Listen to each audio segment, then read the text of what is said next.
Now, here's the hosts of Top Story, Kelly Class and Jill Steen. Good morning and welcome to Top Story, 7360300, the number to call. Good morning, Jill. Good morning, Kelly. I am outraged. Already? We haven't even said hello yet. I know. What happened? I know. What did I miss? There is a horse thief in town. Oh, no. A horse thief, ladies and gentlemen. Oh, no. Employees at a Twin Falls Western clothing store want their horse back. Thieves somehow nabbed the giant plastic equine that stands atop Vickers Western store roof sometime Monday night. Oh. Somebody took the horse. You know, it's been up there how long?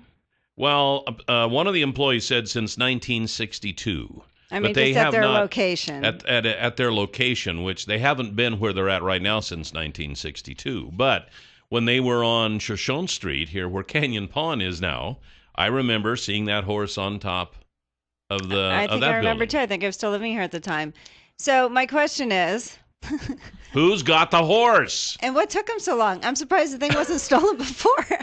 Well, and they You apparently... think kids or pranks or was it bolted down? Like, how did they keep the horse? Apparently they did some damage to the roof getting it off. Geez. So, What's wrong with I don't know, people? but police are checking the store's security footage Yeah. in hopes of getting a better look at the culprits. So we might How do be you able get to see it down without, what do you throw it down? Does it not break? Do you not? What are you going to do with it? Are they going to pawn it?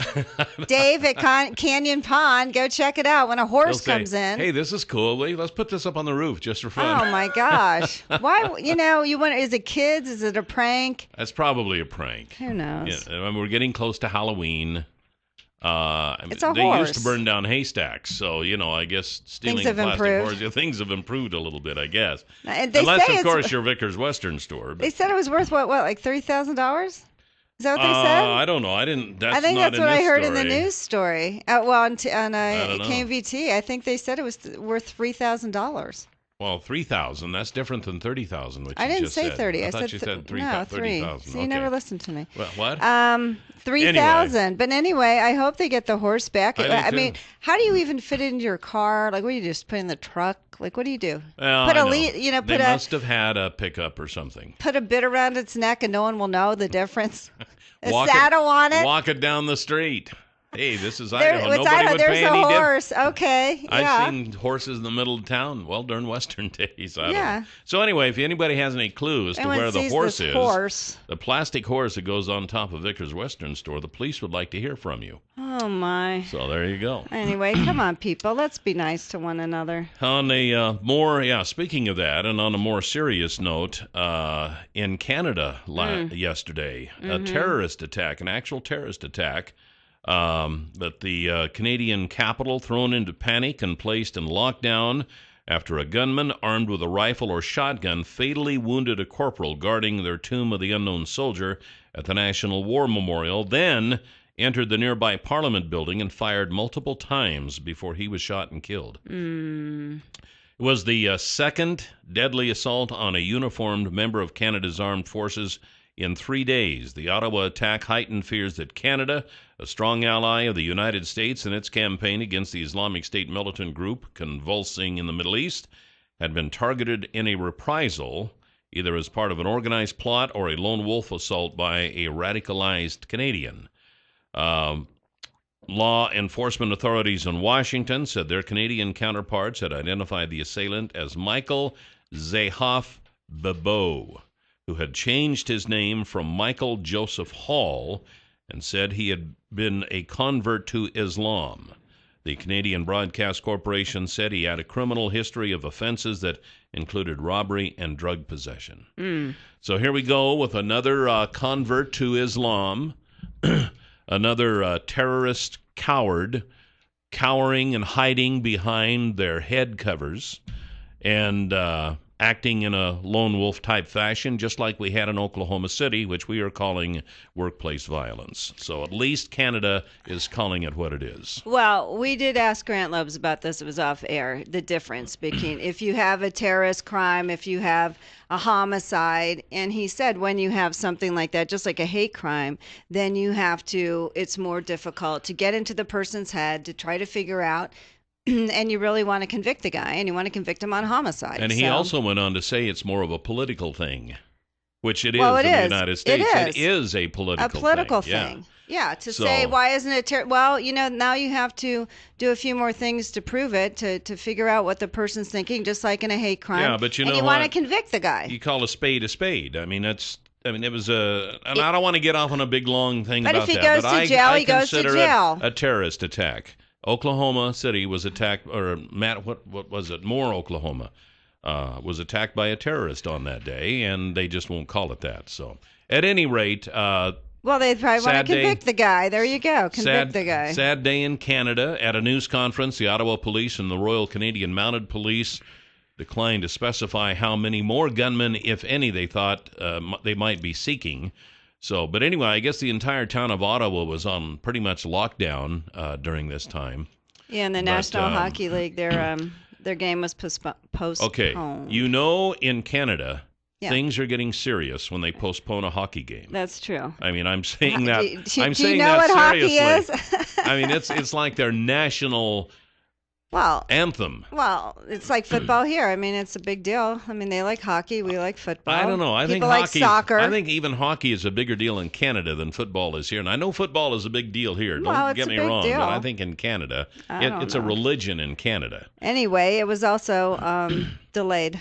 So the game was delayed. 736-0300. Top story. You're on the air. Good morning. I turned on the radio. Hi, Kelly. Good morning. Hello. It's interesting that Jill is defending this guy over in Canada, not wanting to call him a terrorist, as well as the person who beheaded the woman there in Oklahoma. I heard a word of advice here recently, Kelly. It was to never argue with an idiot, because they'll bring you down to their level and then beat the crap out of you with experience. You know what? I don't know who you're referring to as an idiot. I don't think you were defending this guy. I wasn't defending him. What we were saying was, when you call, you were saying it was domestic or workplace violence, it was a homicide. We asked, is there a problem when you add a different label to it? It's harder to convict. That was the point, and you want them convicted. So that's the point, and they say it was political, which clearly it is. Well, yeah, I mean, nobody wants to call this kind of attack in America a terrorist attack, because then that shows a bad light on the administration, which claims that we are safer now than we ever have been. So that's where the politics comes in. All I'm saying is that it was a terrorist attack, just like it was in Canada yesterday. And believe me, folks, we're going to see more of this. This is just the beginning. We have seen it all along. We had 2 airplanes fly into our World Tower. We had the towers attacked before that. We've had Michael McVeigh. It's usually been organized. We're going to see these lone wolf attacks, which is what the so-called leader of this wacko ISIS organization has called for. He said on Twitter, followers of the Islamic State praised the attack and warned of more to follow. In an audio message last month, the Islamic State spokesman Abu Muhammad al-Adnani exhorted sympathizers to carry out revenge killings and included Canadians on the list of target nationalities. And I quote, "If you can kill a disbelieving American or European, especially the spiteful and filthy French, or an Australian or a Canadian or any other disbeliever from the disbelievers waging war, including the citizens of the countries that entered into a coalition against the Islamic State," talk about a run-on sentence, then rely upon Allah to kill him in any manner or way, however it may be, Adnani says. And we have so many wackos in this country and around the world. We're going to see more of this. But we've had plenty of wackos to this point. We had the guy at the Holocaust Museum. You had McVeigh. You've had how many school shootings? Those guys are wackos. Gabriel Giffords. We've had attacks forever, for years and years and years. Nothing's getting better, and we will be prepared for more. But this is going to be on the part of ISIS. This is going to be from people who are sympathizers of this wacko so-called organization. These are nothing but idiotic, stupid devils in flesh who are infecting our world. And until we get rid of this vermin and this filth, this stuff is going to continue. It's just going to get worse. And now we have teenage girls running over to Syria so they can be concubines with these wacko idiots. I mean, for crying out loud, there must be something in the water or something where these people are going crazy. They are wackos. They have no right to live.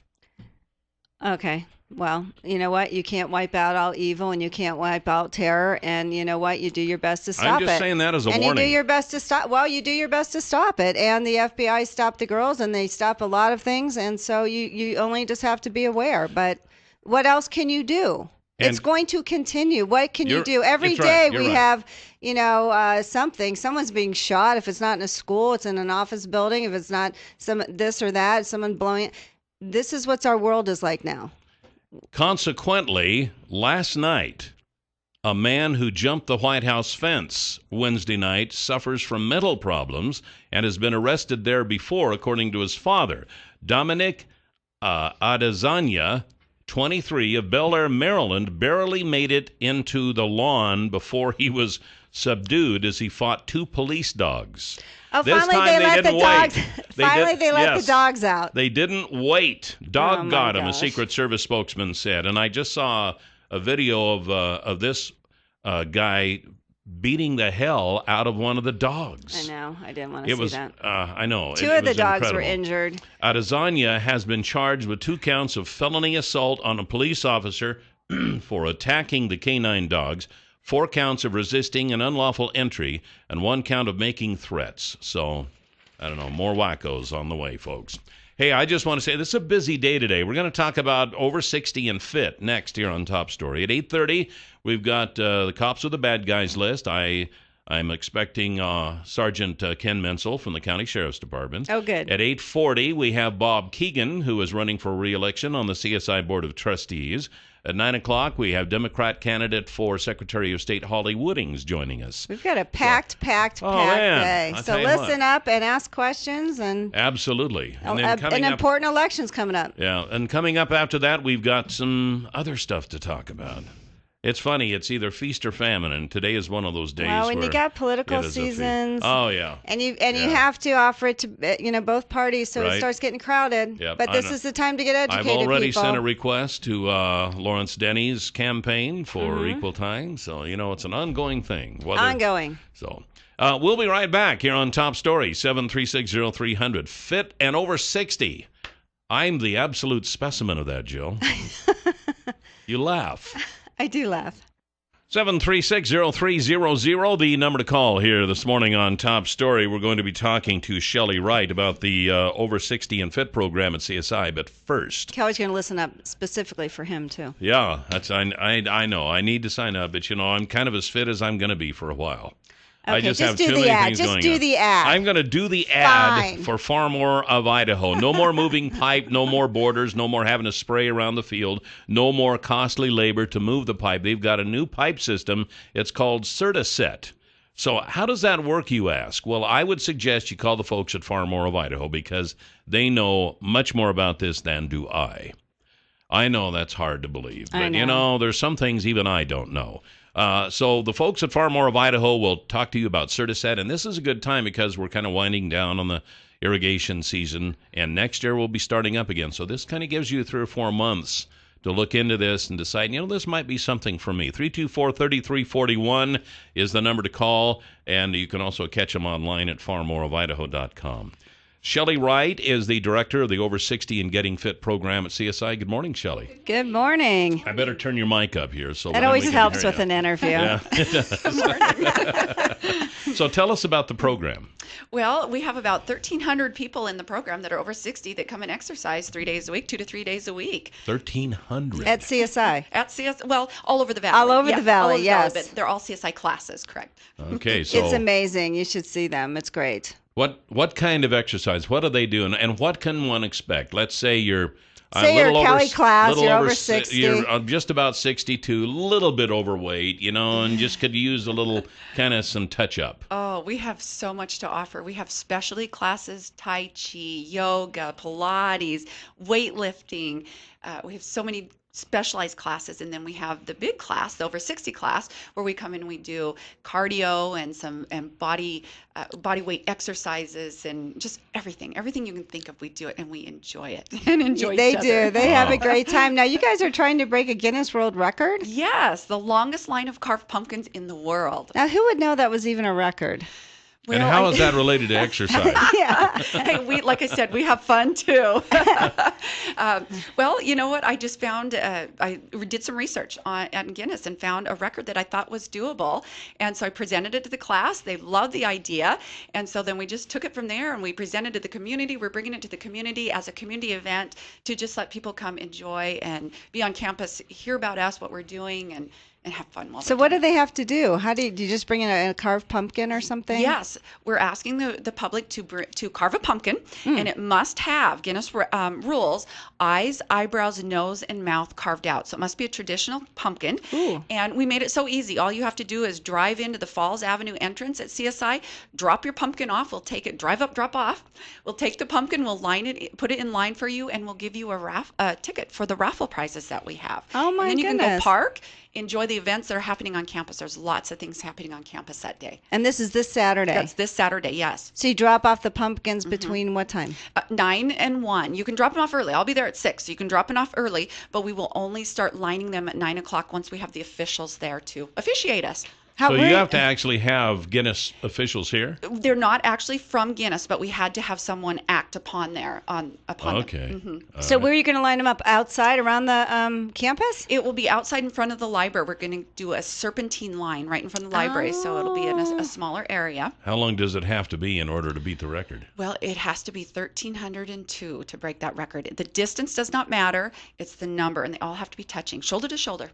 Shoulder to shoulder. So average size of a pumpkin, that's approximately a quarter of a mile. It could be. The first record was about 1/8 of a mile. So Oh. I have 1.5 miles mapped up. So The bigger we're going for big. So is it length or is it numbers? It's numbers, actually numbers. okay. We do have to turn in the length, but the numbers are what gets us the record. Okay. So you 'cause I was just have gonna to say, carve it. People could bring in 4-foot pumpkins and beat that. Yeah, no. No, it's 1,302, Kenny. So what else are you going to be having going on that day? Oh, golly, we have lots going on. We have vendors that'll be there. Falls Brand has given hot dogs to have. The Coke will be there. There's popcorn and coffee and ice cream. So lots of vendors, lots of things foods you can purchase and buy. Our very own National Sweetheart will be there for pictures and autographs. We'll have all the raffle items on. That's Callie Wright. Kaylee Wright. Kaylee yes, Wright. Is that your daughter? Are That's you my related? daughter, yeah. Okay. Well, congratulations. All right. I wonder how you got her. How did you book her? I'm kidding. That's fabulous. So, and also they can win what? $1,000 prize package from Bish's RV? Yes, Bish's RV has actually told us what the prize package will be. It will be a little Tex Traeger barbecue smoker. Oh, those are cool. Every guy wants one of those. Yeah, absolutely. It's kind of a man thing. It is. Man thing. That's right. I wouldn't mind it either, though.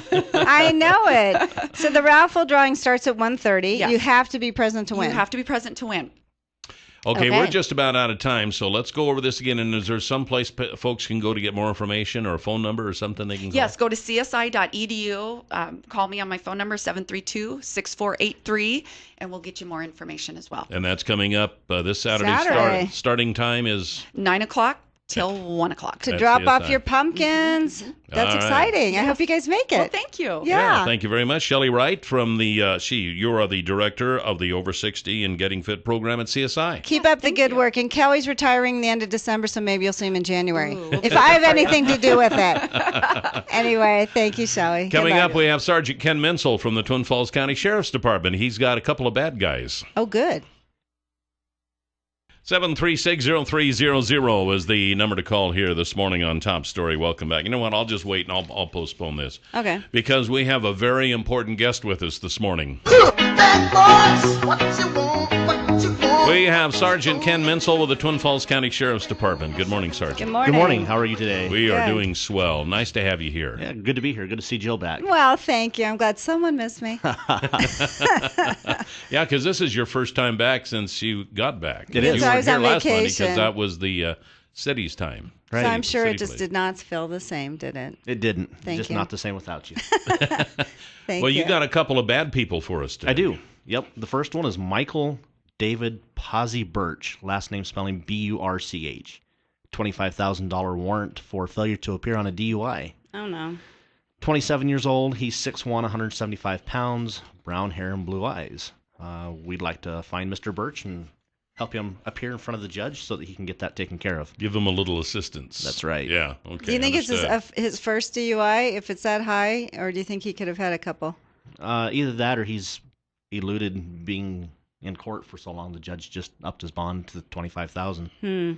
My. Yeah. Yeah. That's what happens. You're never going to win, people. They're going to find you. Eventually. Like, That's right. what did they learn, you know? Kylie Hoff is the next one. These individuals are both from the Twin Falls area. Kylie's got a $20,000 warrant for frequenting a drug premise. Okay. And Kylie's 20 years old. She's 5'11", 145 pounds with brown hair and blue eyes. So what's frequenting a drug premise?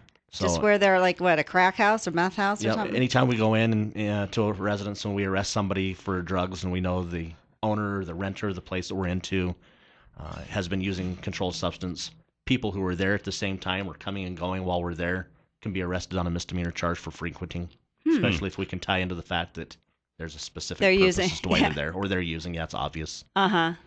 Interesting. Wow. It is interesting. So if you're not involved with it, stay away from it. right? Absolutely. They always especially- say that if someone had your parents would tell you if someone had a joint in the car and you're driving, you're going to get in trouble Yeah. too. And Yeah. It's interesting. There's been times when we've been on a search warrant at a house, and while we're there, the phone will ring, and we'll pick the phone up, and people will ask if we're selling. And we'll invite them to come by. Of course we're selling. course. We'd love to meet you in person. you're like, who was the reporter, Hansen, and he had the pedophiles. They, had a little girl. Anyway, Yeah, on I forget whatever show, but anyway, Nightline or something. right. Oh, Yeah, entrapment. yeah. They'd have them come Yeah. over and, oh, sure, I want to be with you. Yeah, we were just over here to talk about God. Yeah. I just came over Yeah. here to try to, right. Right. That's right. So anybody with information who wants a little cash reward this time of year, 732-5387 Crime Stoppers, or dispatch 735-1911. Okay, so this year, Halloween is on a Friday night. Mm-hmm. I can only imagine how excited the police are with this. Oh, I 'Cause always Friday night always seems a little bit more problems to More happen. mischievous. I always Yeah. used to dread, I'm the patrol sergeant working Halloween night. Oh, joy. What's in store for us tonight? Are you going to be doing it this I'm year? not. No, I'm not. Oh, wow. You got that night off? I did get that night off. You're going to go trick-or-treating, huh? I may. Yeah, actually we are. Are you going to dress up as a cop? The sheriff's office is actually doing the Bish's RV thing Oh, down right, at Fred right, Oh, Meyer. right. that's right. Yeah, you'll be down there with us. Yeah, so we'll be down there from 3 to 6. Well, that'll be fun. Okay. Hopefully, maybe they'll put you right next to us, then we can just sit and talk. That'd be great. Yeah, Absolutely. that would be Let's say, fun. what's your costume? Hand out I am my candy. cousin. Yeah. You're looking at it. That's this it. is what I'll be in. I'm sure a lot of people will be dressed like that. Probably. But yeah, we'll have a lot of people there from the sheriff's office. Our chief deputy usually comes, and it's a good time to just hang out with the kids and Sure. and provide a safe environment for them to trick or treat in, rather than some of the things here that I wanted to talk about. Okay, go ahead. So, there's a lot of things that go on, as we were talking about, that we need to be aware of on Halloween night. You see a lot of bad things happen to kids that are going around without a parent or things Yeah. like that. Some of the things that we recommend is make sure your kids trick or treat close and go to places that they know. Don't let them go several streets away from your home. Trick-or-treat on Bishop Street. It's a good There example. you go, Bishop Street. Come a on lot down of, Do you with 'em. recommend parents going with their kids? Absolutely, Okay, that yeah. would be nice too. and a lot of schools have trick or trunk type things that they're Mm-hmm. in the parking lot and whatnot. Murtaugh's having one of those things. They're having a chili feed, a safe environment. A lot of churches do the same thing. Right. Right. Those are always, I think, a more ideal way to expose your kids to an environment where they can still get the feel of Halloween without going to homes where they don't know the people that are there. Right. Yeah, especially in this day and age, man. Just avoid letting your kids go out alone. Send them with a parent or a trusted adult. Once they get back, examine all the treats for choking hazards. Make sure that it's store-bought candy, not homemade. You see people hand out caramel apples that they've made, and Right. you don't know. My dad would always check the ones he liked. I think it was Snickers bars. Those were always the most dangerous. Oh, absolutely. Then he would eat them to Hey. make sure we weren't. Believe me, I did the same with my kids. Yeah, anything chocolate's always I dangerous. know. This one looks suspect. Let me try it. So anything Absolutely. else? What about their costumes? Some of the things we're talking about there is just make sure they're short fitting. You don't want them tripping over long Right. costumes. Make sure they're well lit so they don't get hit. Yeah, Yeah. that's It's pretty nice. dark. So. Being on a Friday, there'll probably be kids trick-or-treating out later than normal, too. Absolutely. Yeah. So, So if the lights are out, the kids shouldn't go up there for a couple reasons. Right. You just don't know what's Right. there. well, and- and if the lights are out, that generally means the people are not participating in Halloween. But also, so- sex offenders have to have their lights out as well, right? Yeah. Yes. So Right. anyway, Kelly, you might be confused for a sex offender because your lights are out. Yeah, well, Oh, my wow. lights are always I out know. anyway. I know. Sergeant Ken Mensel from the Twin Falls County Sheriff's Department. Thank you, and sir. be Be safe careful out there. Thanks. Appreciate it. We'll be right back with Bob Keegan, who's running for re-election on the CSI Board of Trustees here on Top Story. 7360300 is the number to call here this morning on Top Story. Welcome back. And this is chainsaw and leaf blower season, so why not an Echo chainsaw or Echo leaf blower from Clearwater Power Equipment in Twin Falls? They've been in the Wood River Valley for many, many years. And now they've expanded to the Twin Falls area, and they have a nice store there where General Building Supply used to be at 252 Washington Street. You can give them a call, 734-7767. If you're out cutting firewood or just kind of trimming up the trees for the winter ahead, or especially out there raking leaves. Nobody should rake leaves anymore. It should all be done with a leaf blower. And you can get it from Clearwater Power Equipment. So tell them we told you to call and ask them about their winter storage program, too, for your lawnmower. We have Bob Keegan with us. Bob Keegan has been on the CSI Board of Trustees since 2010. You're running for re-election. Good morning, Bob. Yes, Good good morning. So, there's a lot of news coming out of CSI right now. There is. And you've been on the board since 2010. So when people ask you about that, it seems like one day after the next, there's more news coming out. How do you respond to that? Seems like it's getting worse every day. Well, it has been a very interesting last year and a half. I guess on the bright side, I thought our transition from one president to the next went very smooth, and I thought it was a good exercise for the board. The Cox issue, and the Edit Santos issue, I guess, are two of the big topics. And all I can say is, the board was very much aware of the process that led up to the separation, I will say, and fully backed the president in the decisions that were made on those. And then, the nasty one right now is the embezzlement Right. charge. And it's just the embezzlement, it's not really a charge yet. And that's, the college has been very proactive in getting to the bottom of that, and it's really out of our hands now. Everything's been turned over to the prosecutor. I think it was the day before the article in the paper, so it's been a few weeks since that happened. So So the interesting thing on a few of those is the lack of transparency about this. The embezzlement, I think, took place in late September, but no one knew about it till September. Coach Cox was terminated in March 17th. No one knew about the settlement until August or September. And people are wondering why isn't the college being more transparent? And I think you even ran a more transparency for bidding. Why not transparency for things that are happening at the college? well, I think on the Cox deal, that's an employment issue, and I know there's complaints. Well, the board's not saying anything. Well, the board, if you have 5 different people and you got 5 different people saying something, that's not really the right thing to do as a board. When you are a board member, you can be sued. Joe Blow citizen can say anything they want, and nobody's going to touch them. But when you're an elected board representative, there's legal issues.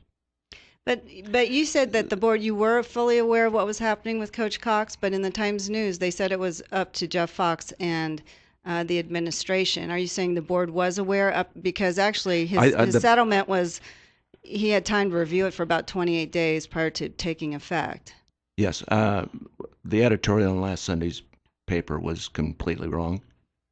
I think there was a misinterpretation of one of the other candidates' comments.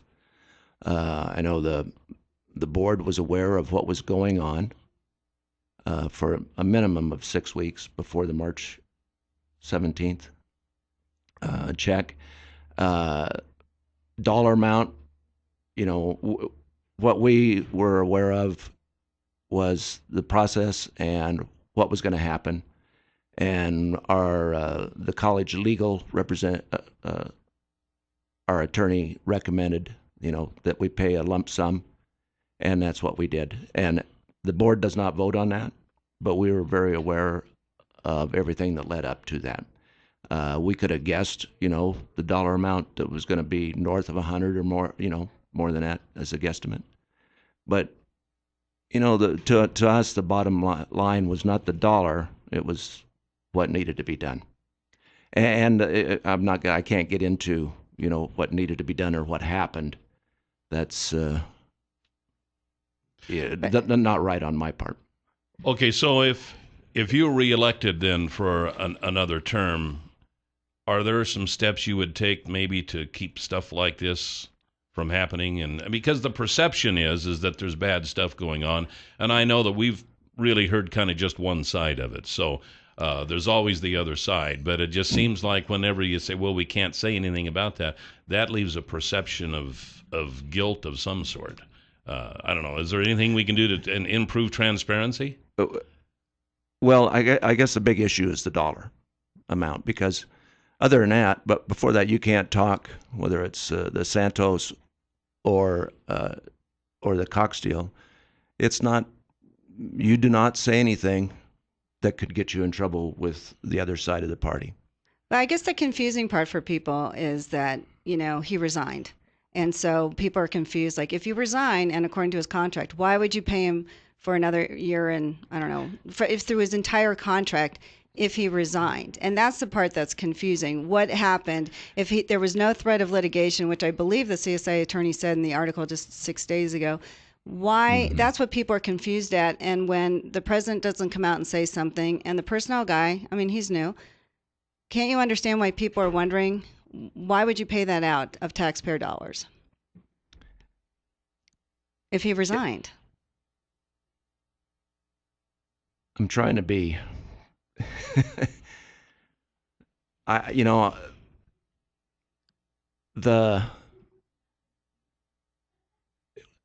there were options there for him, and one of them was resignation. I think. So you're saying he was forced to resign? If you're wondering why this all came down, maybe if you'd attended a game or two, you might have a clue. That's about all I can say on that. Recommendation from our attorney was to pay the contract out, and that's what we did. We followed his recommendation, and he got not 1 cent less and not 1 cent more than the contract. The lump sum deal, he's responsible for taxes on that. And, there was, I heard yesterday that that's maybe not right. Yeah, was he an employee?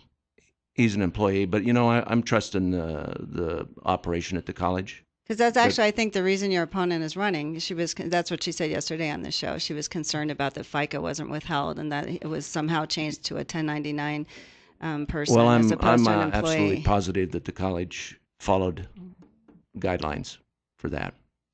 I don't think they're just going to go and say, okay, let's just do this, and have never had it done before. I'm not an accountant, and I don't know, and I don't think I would bet that she's not right. She's guessing. Okay, so if you are reelected, what would you like to see? What would you like to see changed? What would you like to see changed? Because it seems like there's a whole list. Well, I think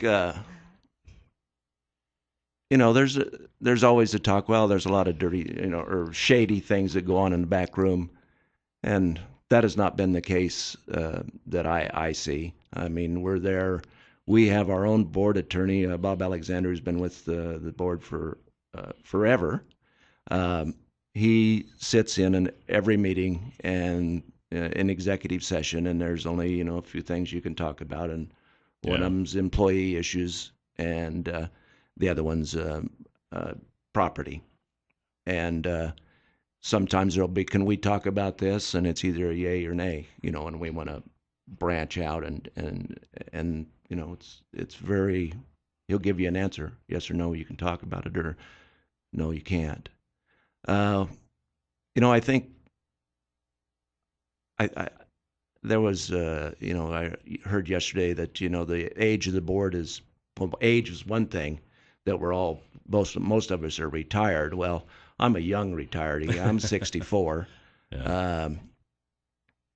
I think the board right now is, we've got 4 members. Carl and I are on 4 years, so that's 1 term.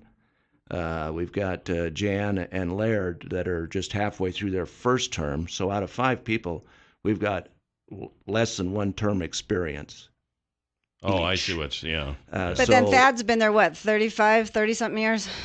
He's probably right at 30. Yeah. And it was probably, I'd say, a good thing. I mean, I was all for, I think we had this. I mean, we've changed 4 seats in 2 years is what we did on a 5-person board. And you actually ran on term limits. You said you'd only run for 2 terms. Are you still, if you got reelected again? I did not. I told myself if I got the position, I would serve a minimum of 2 years. I think that's the fair thing to do. Mm-hmm.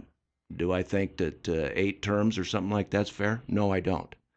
But that is a personal call. And, term limits, that's a state mandated directive.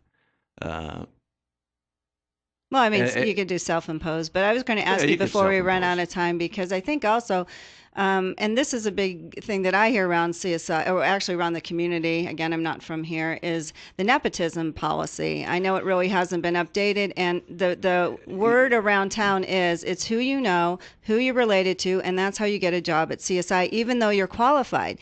I've heard so many people haven't gotten interviews, and that's pervasive. How would you change that environment so to make it more open for people to have a job there? To me, the nepotism issue has been visited by the board since I've been on, probably twice now. What, have you changed the policy, or how have you changed it? I guess we look at it, and I would say, when I came on the board, I mean, yes, there's lots of people that are related to each other that work out there. Right.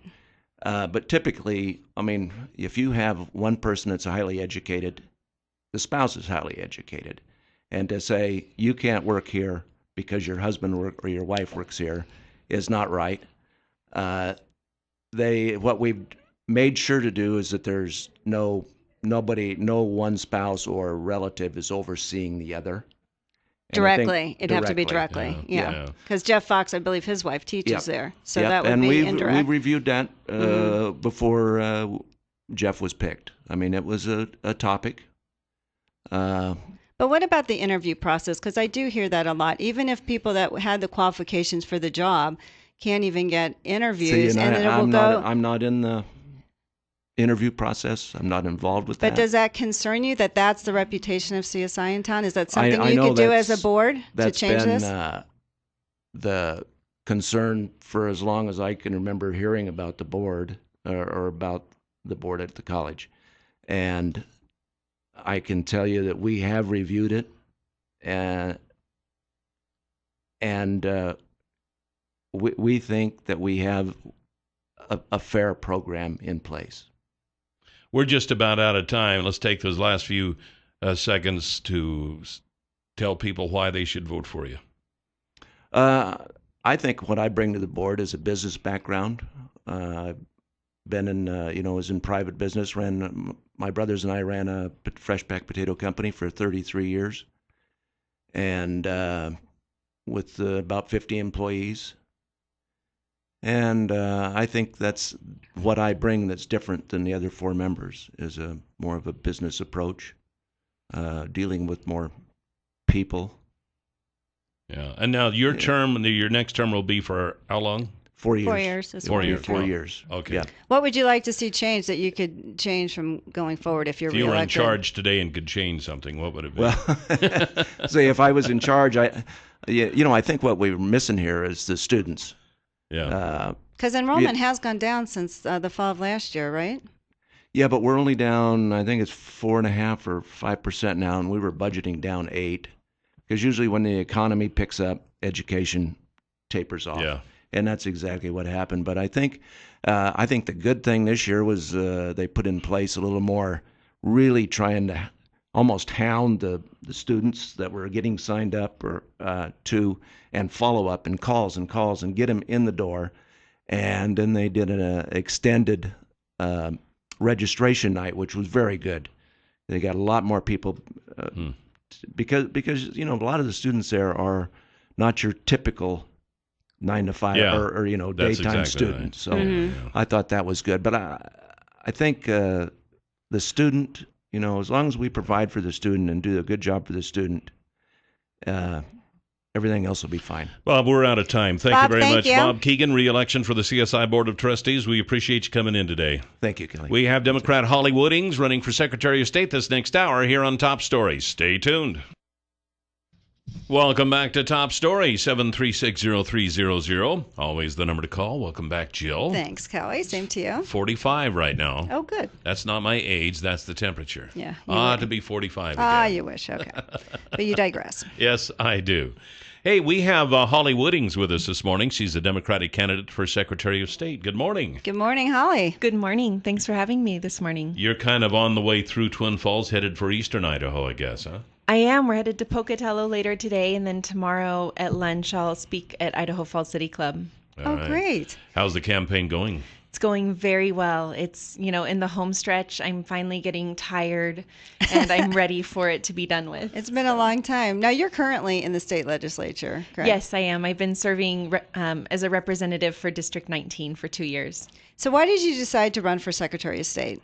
I decided to run when Ben Isursa decided to retire. I knew that we needed somebody there to run who would, run to maintain his legacy of honesty and fairness in that office. And so I'm happy to be here to do that.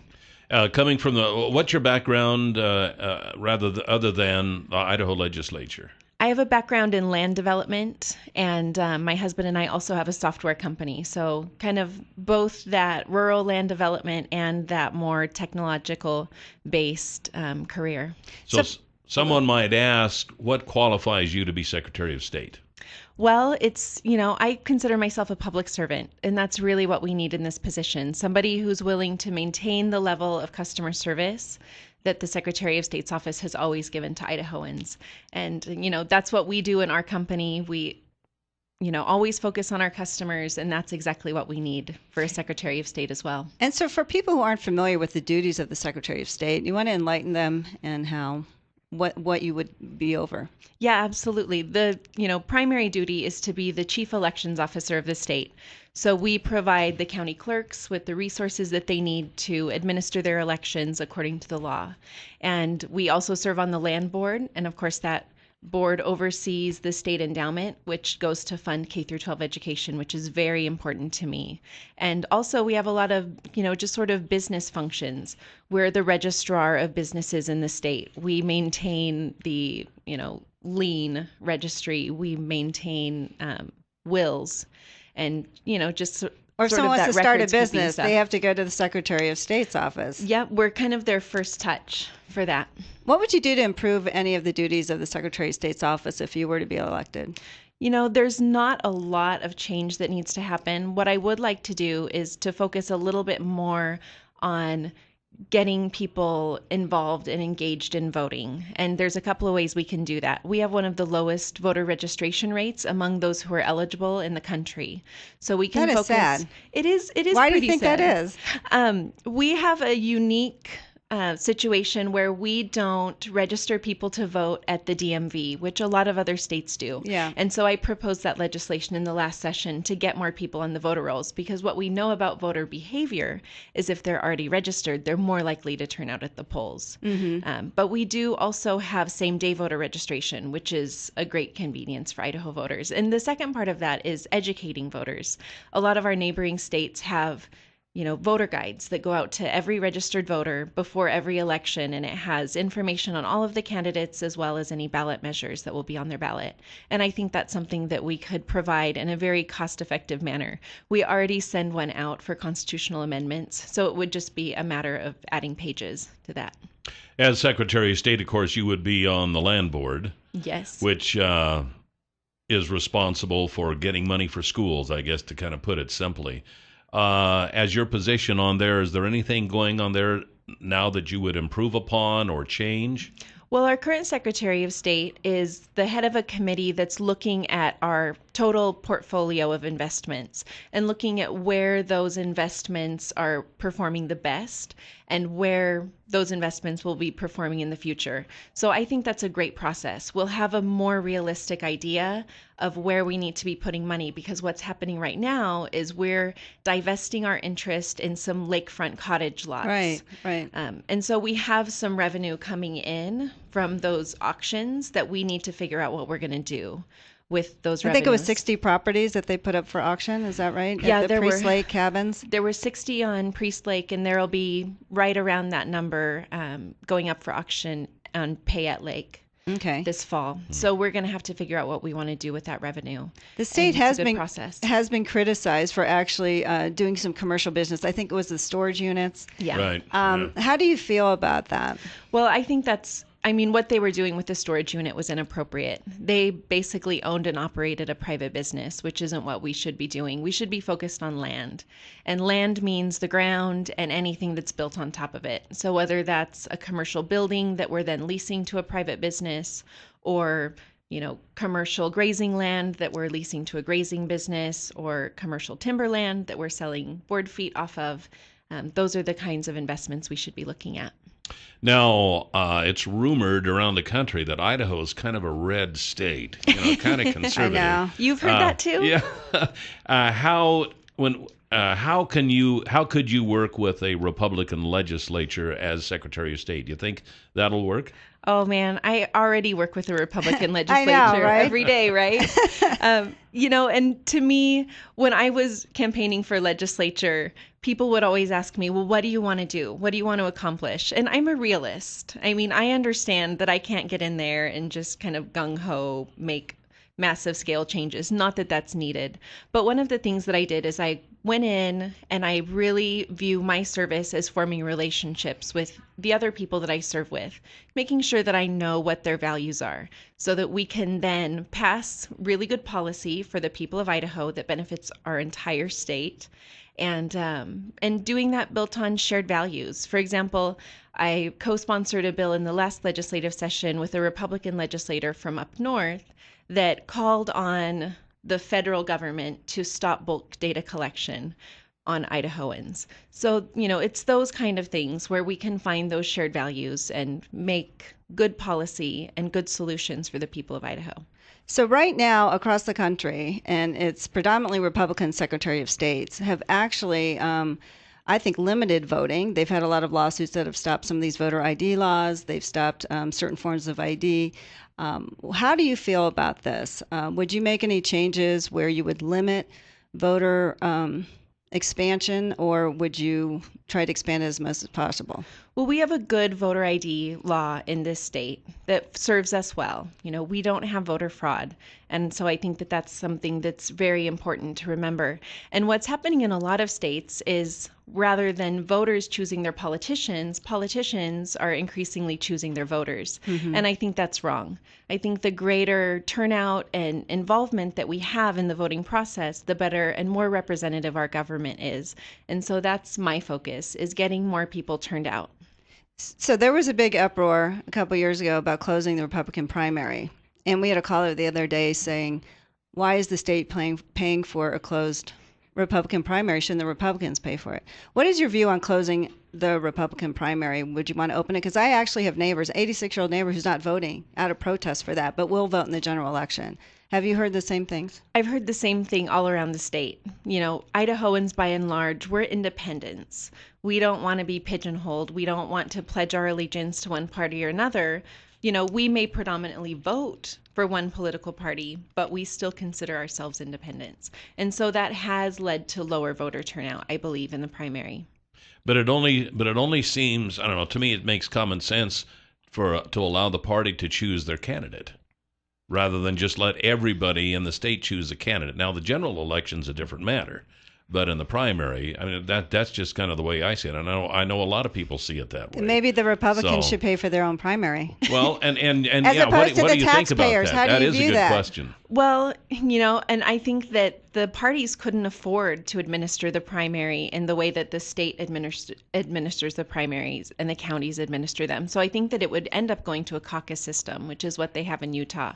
And then you have lower numbers of people choosing the candidates for the parties. So, the Democratic primary is still open. Yes, And it is. So, that's really my skin in the game. The other thing I was going to ask you, because I believe your opponent, I think, is talking about maybe eliminating same-day registration for Election Day, or same-day registration to vote, actually. How do you feel about that? Well, the interesting thing about that is we have, nationally the Voter Rights Act. And so if we did away with same-day voter registration, we would then be subject to a provision in that act that would require us to do DMV voter registration. Okay, so it's either or? Yeah. Okay. And we kind of got in with our same-day voter registration and exempted ourselves from that provision. So if we did away with that, we would no longer be exempt. So, I think that same-day registration is great. It actually leads to greater voter turnout, but I Right. would be an advocate of doing both. Okay. Both having same-day and DMV voter registration. It seems like that would make sense, especially people moving here from another state. You get your new license, you should register to vote, Right. I would think. Or you move, Right. and you don't go to the DMV and update your driver's license right away, but you want to vote in your new precinct. So some of those things make a lot of sense. Are you confident that Idaho's on the right track as far as fighting voter fraud? I think so. Seems Yeah. like we've done a pretty good job so far, but there's always those chances, and it seems like each time you open up another avenue for people to register and such, it seems like you're kind of sticking your neck out a little bit more. Well, the ways that we do it now are very secure. If you did it through the DMV, that's probably the most secure way because you're qualifying voters while they're getting their driver's license, and so that makes a lot of sense. But same-day registration, it does lead to increased voter turnouts. Very few of those registrations, sometimes they'll be missing a signature, somebody forgot to check off a box, and so those have to go back and be amended. But, it's a secure process, and I have a lot of faith in it. The Secretary of State's office is kind of an apolitical position. Should be. It should Yeah, be. it should be, I guess. Should be. As you travel around the state, what concerns do people bring up to you as far as the Secretary of State's office? They want to know that the Secretary of State is there to serve the people of Idaho and not to serve a political agenda or a political party. And that's, I think, the most important thing. And that's what we've had for, going on 50 years. We've had somebody in that position serving the public in that way. And so people understand that, and people understand what's at stake in this election for that reason. Now, with your technology background, you thought of some ways where maybe technology could help the Secretary of State's office. Would you like to expand on that? Yeah, absolutely. So one of the things that I've wanted for Idaho for a long time is a voter guide app. So an app that you can download to a smartphone that will tell you who's going to be on your ballot. And so I created that as part of my campaign. Hired a couple of young mobile app 12-year-olds. developers. Yeah, exactly. Well, not quite 12. I swear, all of They were the kids. 16. Yeah, whatever. They're Yeah. in their mid-20s, Right. Boise State grads. Okay, But, great. smart kids who know their stuff, and we're very excited to build this app. And it's called Ida Votes. It has an exclamation point at the end, and you can find it on the Android or iTunes stores, and it's free to download, completely impartial information. Well, with that, we'll turn you loose. Holli Woodings, Holly, thank you very best of much. luck. Democrat Secretary of State, we appreciate it. Thank you, you. Kelly and Jill. I appreciate it. And this is Top Story on News Radio 1310 KLIX. We'll be right back with some more news. 736-0300, the number to call here this morning on Top Story. And yesterday's $100 instant winning name. Oh, by the way, Yes? the word of the day is brought to you by the Happy Landing Restaurant. Yeah. I will be going there today at Will noon you? for my noon luncheon with our ham radio club. Oh, how lovely. Yeah. So, hey, if you're interested in ham radio, come on out and join us for lunch. Yeah. We'll... Go have lunch with the Kelly class. Yeah, that's right. We can talk and we can brag and we can lie as much as anybody. Yeah, we yeah, have a yeah. good time. Yeah. But anyway, it's at the Happy Landing restaurant where If it's your first time visit and you purchase a drink, a coffee or Pop, milk or pop or soda, something like that, something. get a free piece of pie. That's that's homemade stuff. I'm sure you came up with that promotion because that sounds like exactly something you would come up with. Free pie Every for time everyone. I go out there to eat, I tell them this is my first time. Can I have a piece of pie? Yeah, exactly.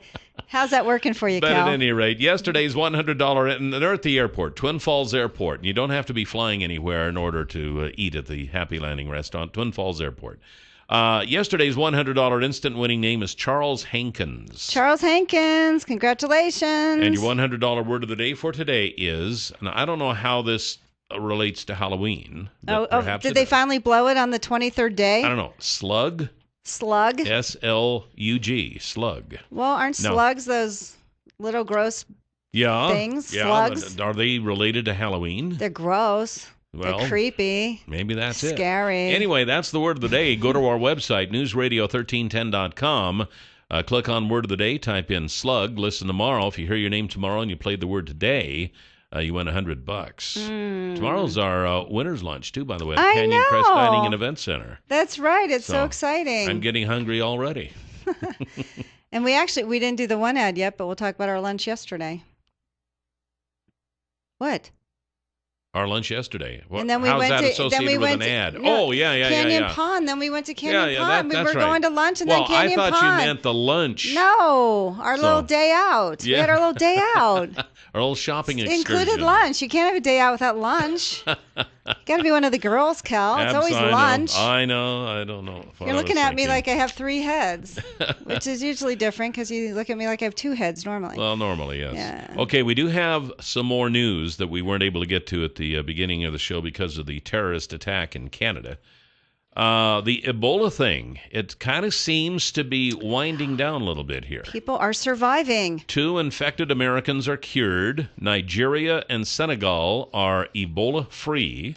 And dozens of people who came in contact with now-deceased Ebola patient Thomas Eric Duncan did not get the virus, which to me is a miracle. They were in that apartment for 4 days with his dirty refuse stuff, clothes, everything, nothing. They got nothing. And his girlfriend, I mean, she was in bed with him. So, there you go. At any rate, and then there's Nurse Vinson, Texas nurse Amber Vinson, being treated for Ebola at Atlanta's Emory University Hospital, is steadily regaining her strength and her spirits are high. They say they can't detect the virus in her body anymore, but it's interesting because the nurse before her still has it, but this one doesn't. It's a shorter amount of time. Wow, interesting stuff. 10 days. I wouldn't be surprised if this is a good time for our scientists to learn a lot more about this disease. Well, we are actually going to, and the one thing, the good news was Bentley, her doggy. Bentley the dog. Has no signs of Ebola. That wasn't this nurse's dog, though. That's Nurse Fam's Nurse dog. Fam. Yeah. Bentley is found to be negative for Ebola, and I think either will be or has been reunited with his mommy. No, he hasn't yet. He hasn't yet, No, but because he soon she's will still be. in the hospital. Well, I guess that's right. So the Texas vet hospital is taking care of Bentley, and they say they've fallen in love with him. Oh, which, of course. Just looking at him, how could you not? She'll probably have a hard time getting her dog back. I'm sorry, can you prove this is your dog? Yeah, right. How do we know this is your dog? We've changed his name. It's not Bentley. Yeah. And regarding Nurse Fam, the condition of her, like Vincent, contracted Ebola after treating Duncan, has been upgraded from fair to good. Mm-hmm. So. The other thing I was going to say is we are having my niece-in-law from Sierra Leone on next week. I had lunch with her. You either the know them or related to them. I've never seen anything like this. You talk about a subject. I have a relative who fill in the blank.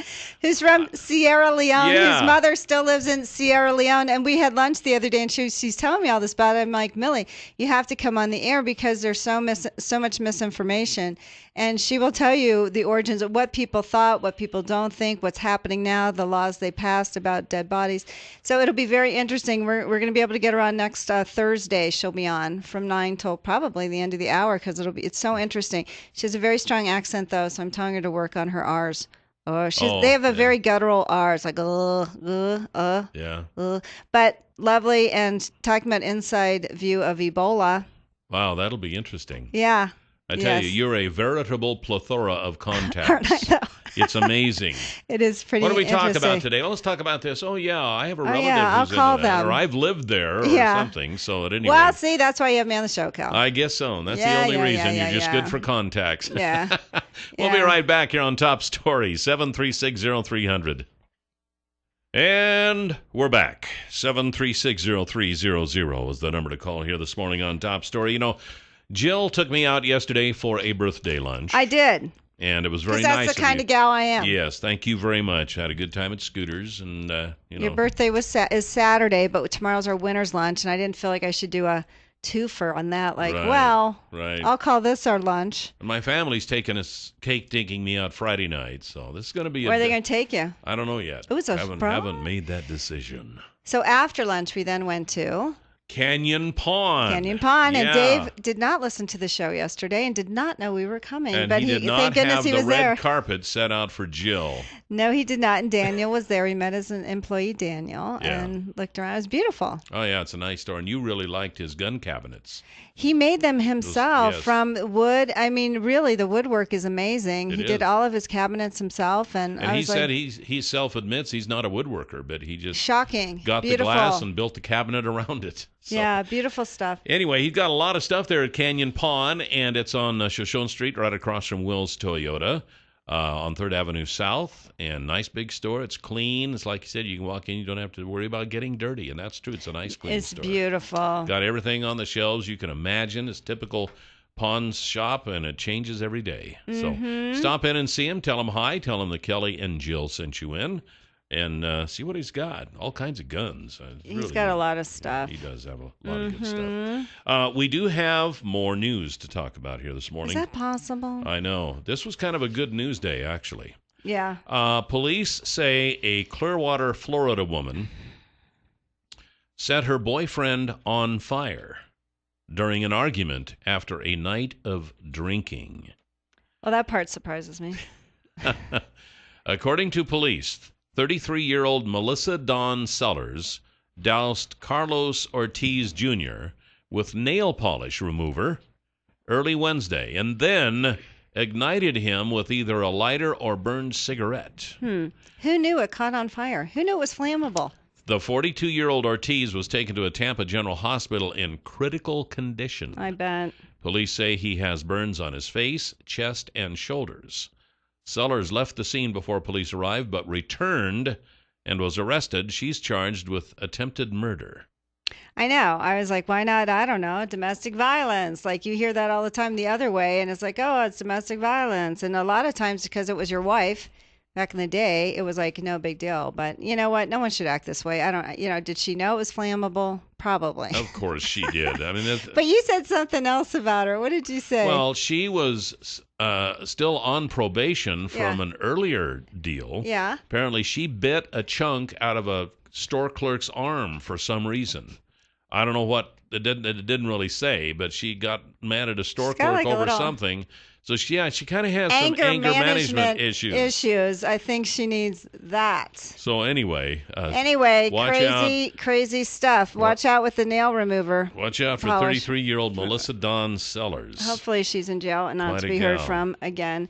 And then Sherry Ibarra. It's like the story that keeps on giving. Did you read this one? I did. Oi. Does she have anyone helping her on her campaign? I wouldn't be surprised if no is the answer. Okay, yeah. I think she's trying to do Can you this do that in the form campaign- of a question, Kelly? What is no? I think she's trying to do this with very little outlay, and she's cutting a lot of corners and has no one to help her when she says things. The latest thing is that she's claimed throughout her campaign, and I think I remember her saying this too because I've watched two of her debates, to be closing in on her doctorate in education at the University of Idaho. But U of I spokeswoman Andrea Barlow said Ibarra was awarded an educational specialist degree with an emphasis in education leadership in August, not a doctorate. Those are two different things. And apparently they're quite different. Quite different. The University of Idaho's educational specialist degree requires 30 credits above a master's degree, Barlow said. A doctorate requires extensive additional study, exams, and a dissertation. The specialist degree has an emphasis on superintendency. In essence, it gives Ibarra an endorsement to work as a district superintendent.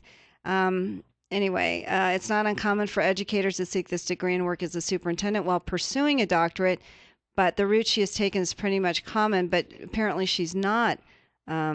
Yeah, well, the crux of the matter is that she said she was working toward a doctorate, and the university says, well, not here, she's not. So, okay, and that's one she more claims, so. misstep. I don't understand, but again, according to her the other day, her brain does not work in the past. Perhaps she forgot that, she was studying for doctorate. I mean, I don't know what's wrong with her, but she must not have anyone helping her, a campaign manager, PR someone. And she's still working full time in the Mountain Home School District. So and she's leading in the polls. Are you kidding me? Kidding me?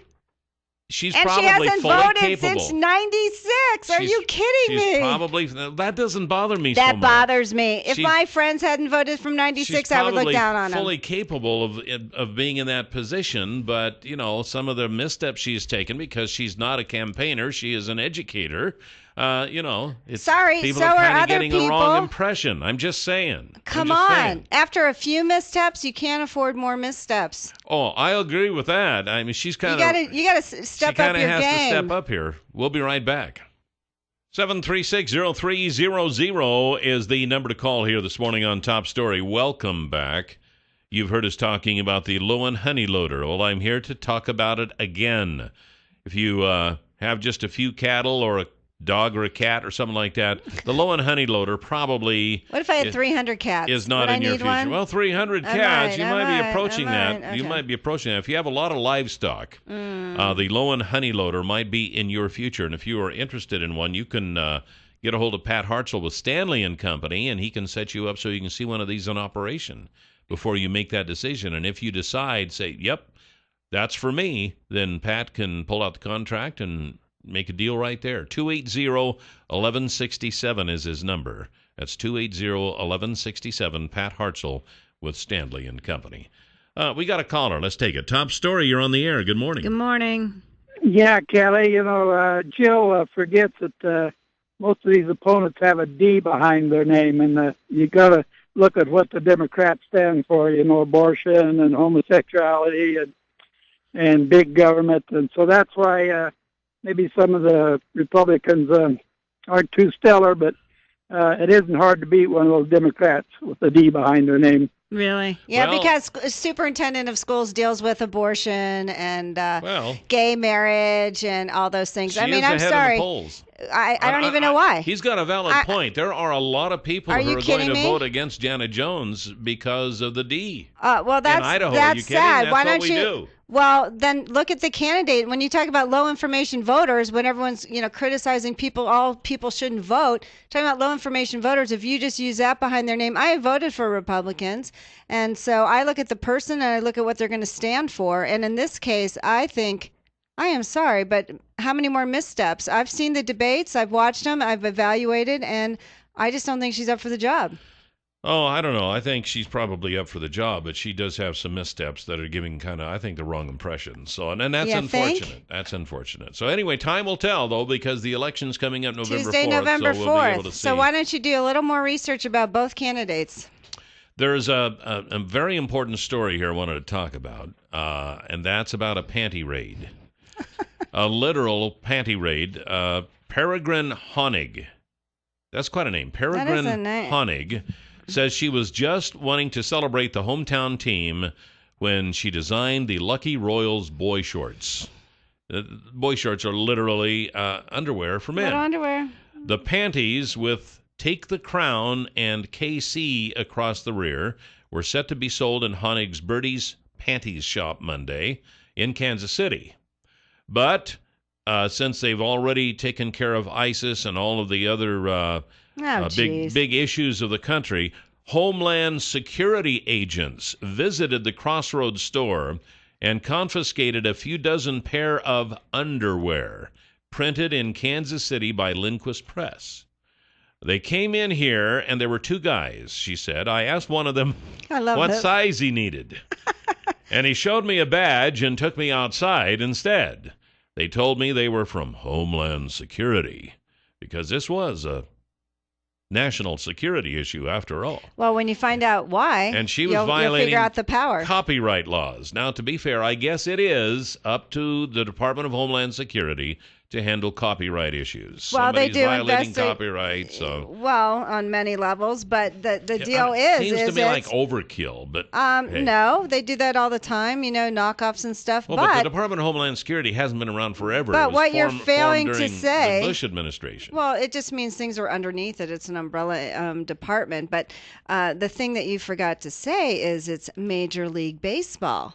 Major League Baseball copyright. Now, if you deal with the NFL and Major League Baseball and the National Hockey League, are you kidding me? They're out there watching for all of this. They will confiscate your stuff, because if they just sent her a letter, she could still sell that stuff, which would then harm them because they will say they can't sell their panties with the copyright logo on there. That is what the deal is. I mean, it's not just because they're wanting. Major League Baseball is watching out for this everywhere. I understand that. And that's how it works. It just kind of flummoxed me that the Department of Homeland Security sends 2 armed agents into a panty shop because they put the Kansas City Royals logo on the seat of the pants. But when they do knockoffs in New York and you're selling designer knockoffs and you got the store right down the street, are you kidding me? They want you to raid those as well. It happens all the time. Or stuff that comes in from customs where other countries are knocking off our copy. It's a huge business. She thought that since the underwear featured her hand-drawn design, that she was safe. Yeah. But the officers explained that by connecting the K and the C, she infringed on Major League Baseball's copyright. They placed the underwear in an official Homeland Security bag, and Honig signed a statement saying that she would not use the logo. We just thought it was something funny we could do, Honig said of the panties, but it was so scary. Well, I'm sure it would be. You're trying to sell him panties. And he's like, come with me. Here comes 2 armed agents from Homeland Security. You're under arrest. What? Trademarks, copyrights are huge things, huge money. And when I worked at Reebok, they had, I think, 3 trademark paralegals, 2 trademark attorneys, a patent attorney. It is big stuff. That is your money. You go after. Before we run out of time, she did say you are not able to wear Lucky Royals boy shorts from Birdie's, but you can still buy a pair of Crown-inspired pasties if you're feisty. So there you go. So she doesn't have a pasty that says K and C? Apparently not. Would that be a problem? That might be a problem. Department of Homeland Security would definitely read them then. Good thing it's KFC. Right. It's time now for the Huckabee Report. And you can hear the Huckabee Report each weekday at this time, brought to you exclusively by Waddell & Reed. Laura Nelson, Josh Funk, and Steve Stanger, financial advisors, and the number is 736-6563. Trick or Treat on Bishop Street is coming up. It is. And that's a week from tomorrow. That's right, Friday. Halloween. What happened to October? No idea. And it's so frustrating. I feel like things are flying by so quickly, and Well, they say the older you get, the faster time flies. Yeah. Saturday we'll be at the farmer's market, though. Yeah, Saturday you'll be at the farmer's market. And a week from tomorrow, we'll be at Trick or Treat on Bishop Street. Mm-hmm. I have the best costume ever. Don't tell anyone, but that's hard for Kelly. Yeah, it is. It is. You already told it yesterday. I was like, you cannot keep a secret. I didn't make it public though. No. Anyway, this will be at the Fred Meyer parking lot on Blue Lakes. Bish's RV will be there with their RVs lined up in a big circle. Bring the kids, and they can go around and trick or treat on Bishop Street, doing it safely with mom and dad, and just bring a non-perishable item to get in for the South Central Community Action Partnership. And it's going to be a blast, just like last year. Mm-hmm. Dress up, of course. It is Halloween, after all. It is Halloween. And then afterwards, it starts at 3:30, goes till 6. And at 6 o'clock, you'll still have time to go out and do whatever you want to do for Halloween. Or maybe eat dinner and then eat your candy.